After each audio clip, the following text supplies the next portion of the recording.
Hello all, இன்ஸ்டண்ட்டாக ஒரு ஹெல்த்தியான பிரேக்ஃபாஸ்ட் ரெசிபி தான் உங்கள் கூட ஷேர் பண்ணியிருக்கேன். அதுக்கு ஒரு மிக்சிங் பவுலில் ஒரு கப் ஓட்ஸ், ஒரு கப் ரவை ஆட் பண்ணிட்டேன். இப்போ இதில் ஒரு ஹாஃப் கப் அளவுக்கு தயிர் எடுத்துக்கிட்டேன். நான் எந்த கப்பில் ரவை ஓட்ஸ் மெஷர் பண்ணனோ அதே கப்பில் தான்.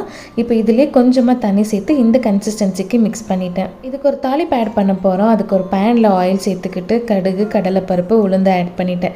கொஞ்சமாக பெருங்காயத்தூளும் சேர்த்துக்கிட்டேன். ஆப்ஷனலாக ஒரு 2-3 முந்திரி உடச்சி இதில் ஆட் பண்ணிட்டேன். கிரேட் பண்ணியிருக்கிற கேரட், பொடிசா நறுக்குன பச்சை மிளகா, ஒரு 5 மினிட்ஸ் நல்லா இதை வணக்கிட்டு இப்போ இந்த பேட்டரில் மிக்ஸ் பண்ணிட்டேன். இதை மிக்ஸ் பண்ணும்போது ஒரு கோல்டன் எல்லோவிஷ் கலரில் இருக்கும். உங்களுக்கு வேணும்னா நீங்கள் பீட்ரூட் கூட கிரேட் பண்ணி வணக்கி இதில் ஆட் பண்ணலாம். அண்ட் இதில் தேவையான அளவுக்கு உப்பு சேர்த்து கலந்து வச்சிட்டிங்கன்னா ஓட்ஸ் ரவை இட்லி பேட்டர் இன்ஸ்டண்ட்டாகவே ரெடி ஆயிரும்.